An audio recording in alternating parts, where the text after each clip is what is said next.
মেয়ে আমার কাছে আবদার করেছে, মা আমাকে তেহেরি করে খাওয়াও। মেয়ের আবদার বলে কথা, বলেন বন্ধুরা, সন্তানরা যখন খেতে চায় আর বাবা মা না করে কি রেসিপি খাওয়ায় থাকতে পারে? আসসালামু আলাইকুম, সবাই কেমন আছেন? আশা করি সবাই অনেক বেশি ভালো আছেন। আজকে বাসায় তেহেরি করব, মেয়ে আছে, মেয়ে চলে যাবে, তো মেয়ের পছন্দ যেহেতু তেহেরি, তো তেহেরির জন্য গরু মাংসটা ছোট ছোট টুকরা করে কেটে নিয়েছি। এখানে 2টা দারচিনি নিয়েছি, 2টা তেজপাতা, আর সাথে কয়েকটা লবঙ্গ আর গোলমরিচ, এখানে কাঁচা মরিচ, এখানে শুকনা মরিচ ব্যবহার করব না।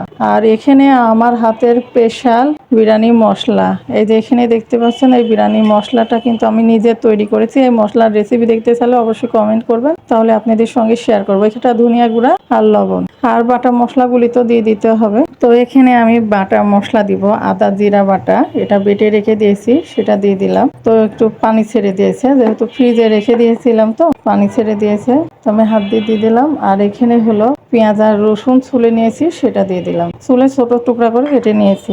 এখন সয়াবিনের তেলটা পরিমাণ মতো দিয়ে দিব, দিয়ে মেখে নিব হাতের সাহায্যে। এখন হাতের সাহায্যে তো ভালো করে মেখে নিব। আমি এখানে কিন্তু হলুদ আর শুকনো মরিচ ব্যবহার করি নাই, হলুদের গুঁড়াও ব্যবহার করি নাই, শুকনো মরিচও। তো এইভাবে হাতের সাহায্যে ভালো করে মেখে আমি 10 মিনিট রেস্টে রেখে দেব, তারপরে রান্না করব। এখানে আমি রান্না করা মাংসটা ভালো করে কষিয়ে নেওয়ার পরে টক দই অ্যাড করব। অ্যাড করার পরে মাংসটা আবারও ভালো করে রান্না করে নেওয়ার পরে তখন চাউলটা ভেজে এবারে মাংসর সঙ্গে দিয়ে তেহেরিটা করে নিব। তো তখন কিন্তু দেখতে পারেন আরও সুন্দরভাবে কিন্তু হবে। এইভাবে কিন্তু আপনি তেহেরি রান্না করলে দুর্দান্ত হয় বন্ধুরা। আর এখানে স্বাদের জন্য তো চিনি ব্যবহার করতেই হবে, চিনি ব্যবহার না করলে কিন্তু একদমই ভালো লাগবে না। তো এটা মেখে নিলাম, এখন 10-15 মিনিট রেস্টে থাকো, তারপরে একবারে আপনাদের সঙ্গে রান্নার সময় শেয়ার করব। একবারে বিরিয়ানির মাংসটা রান্না করার পরে একবারে চিনি গুঁড়া চাউলটাও ভেজে নেওয়ার সময় আপনাদের সঙ্গে শেয়ার করছি। মাংসটা রান্না তো আপনারা সবাই কম বেশি সবাই জানে কিভাবে রান্না করতে হয়। আর তো যেহেতু মশলাপাতি সব কিছুই দিয়ে দিয়েছিলাম, সেটা তো দেখিয়ে দিয়েছিলাম। আর মাংসটা শুধু কষিয়ে কষিয়ে রান্না করে সিদ্ধ করে নিয়েছিলাম। আর এখন চাউল কিন্তু সুন্দরভাবে ভেজে নেওয়া হয়ে গেছে। আর এই যে রান্না করা মাংসটা কিন্তু আমি চাউলের সঙ্গে দিয়ে দিলাম, দিয়ে এখন ভালো করে চাউলের সঙ্গে মিক্স করে গরম পানি করে রাখছি, গরম পানিটা দিয়ে দিব, দিয়ে কিন্তু রান্নাটা করব।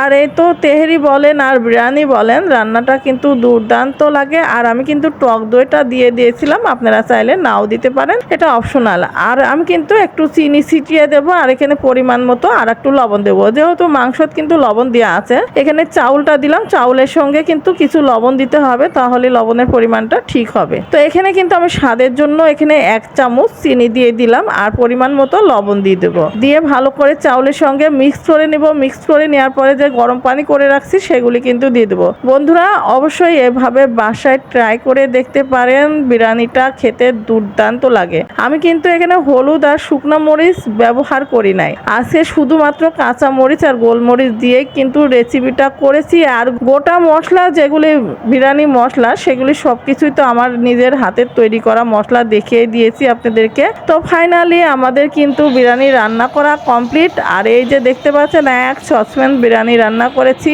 আর যেহেতু মেয়ে কালকে চলে যাবে আর মেয়েকে খাওয়াইতে পারবো, এটাই আমার মনে তো অনেক শান্তি লাগছে। ফাইনালি পরিবেশন করে নিলাম আর আপনাদেরকে দেখিয়ে দিলাম। বন্ধুরা কেমন হয়েছে অবশ্যই কমেন্টে জানাবেন। আর ভালো লাগলে এরকম নতুন নতুন রেসিপি দেখতে হলে অবশ্যই কমেন্ট করবেন। আর আমার ইউটিউব চ্যানেলটা অবশ্যই সাবস্ক্রাইব করবেন, অল বাটনটা প্রেস করে রাখবেন, তাহলে ভিডিও ছাড়লে সবার আগে পেয়ে যাবেন। তো ভিডিওটি ভালো লাগলে অবশ্যই লাইক করবেন, কমেন্ট করে জানাবেন। আজকের মতো বিদায় নিচ্ছি এই পর্যন্তই। সবাই ভালো থাকবেন, সুস্থ থাকবেন। আল্লাহ হাফেজ, আসসালামু আলাইকুম।